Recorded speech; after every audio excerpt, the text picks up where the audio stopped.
ถิ่นไกลเลือตาอยู่สุดหน้าผายังมีดอกฟ้าแสนงาม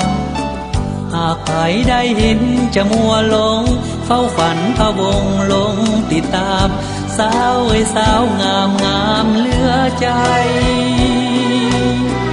งามจริงดังคำเข้าสมหากได้สุขสมซื่นสมกับน้องสมใจอ้ายขอไฟฝันแต่นางเดียวบ่ขอข้องเกี่ยวยิ่งอื่นใดเฝ้าแต่ลงไหลไฟฝันใจปองโอ้กุหลาบสวรรค์แห่งเมืองปากสันที่อ้ายยังฝันหมายปองใจหวังผู้เคียงประคองกุหลาบเป็นสีดังทองเมื่อยามแสงส่องจากดวงสุรียามแลงค่ำลงน้ำสั่นบริคันน้ำสันไหลผ่านสายดี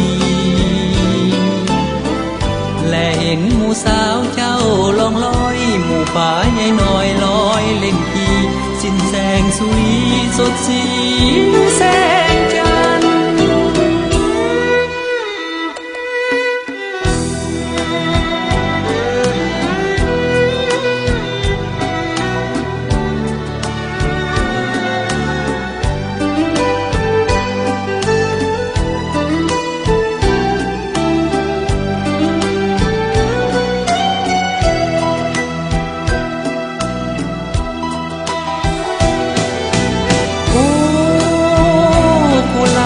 สวรรค์แห่งเมืองปากสันที่อ้ายยังฝันหมายปองใจหวังผู้เคียงประคองกุหลาบเป็นสีดังทองเมื่อยามแสงส่องจากดวงสุรียามแลงข้ามลงน้ำสั่นบริคันน้ำสันไหลผ่านสายดีและเห็นหมู่สาวเจ้าลองลอยหมู่ป่าใหญ่น้อยลอยเล่นกีสิ้นแสงสุรีสดสีแสงจันทร์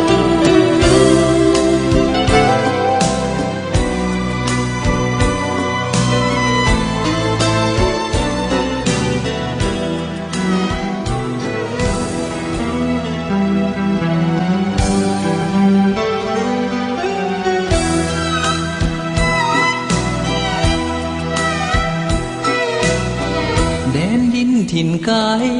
เลือตาอยู่สุดหน้าผายังมีดอกฟ้าแสนงาม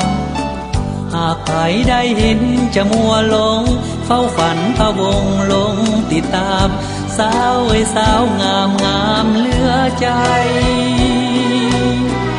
งามจริงดังคำเข้าสมได้สุขสมซื่นสมกับน้องสมใจอ้ายขอไฟฝันแต่นางเดียวบ่ขอข้องเกี่ยวยิ่งอื่นใดเฝ้าแต่ลงไหลไฟฝันใจปองโอ้กุหลาบสวรรค์แห่งเมืองปากสันที่อ้ายยังฝันหมายปองหวังผู้เคียงประคองกุหลาบเป็นสีดังทองเมื่อยามแสงส่องจากดวงสุรียามแลงค่ำลงน้ำสั่นบริคันน้ำสันไหลผ่านสายดีและเห็นหมู่สาวเจ้าลองลอยหมู่ป่าใหญ่น้อยลอยเล่นกีสิ้นแสงสุรีสดสีแสงจันทร์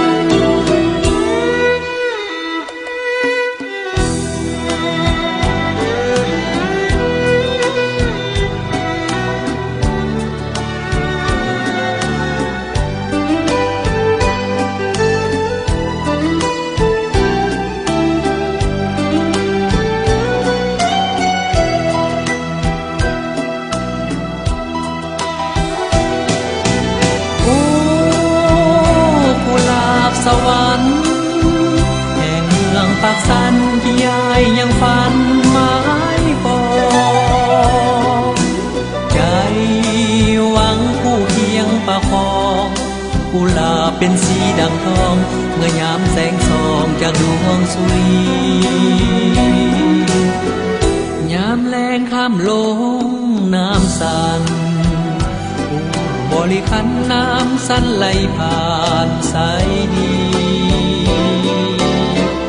และเห็นหมู่สาวเจ้าลองลอยหมู่ป่าใหญ่น้อยลอยเล่นทีสิ้นแสงสุรีสดสี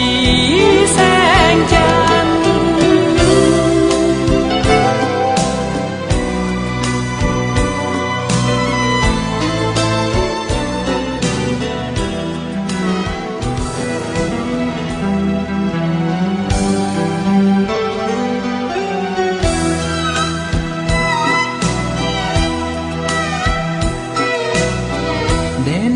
ถิ่นไกลเลือตาอยู่สุดหน้าผายังมีดอกฟ้าแสนงามหากใครได้เห็นจะมัวหลงเฝ้าฝันพะวงลงติดตามสาวเอ้ยสาวงามงามเหลือใจงามจริงดังคำเขาสมได้สุขสมซื่นสมกับน้องสมใจอ้ายขอไฟฝันแต่นางเดียวบ่ขอป้องเกี่ยวยิ่งอื่นใดเฝ้าแต่ลงไหลไฟฝันใจปองโอ้กุหลาบสวรรค์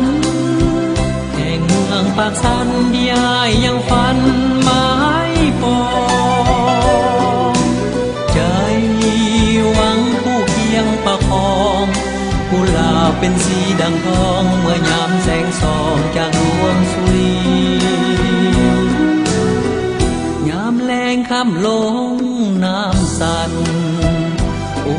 บริขันน้ำสันไหลผ่านสายดีและเห็นหมู่สาวเจ้าลองลอยหมู่ป่าใหญ่น้อยลอยเล่นทีสิ้นแสงสุรีสดสีแสงจันทร์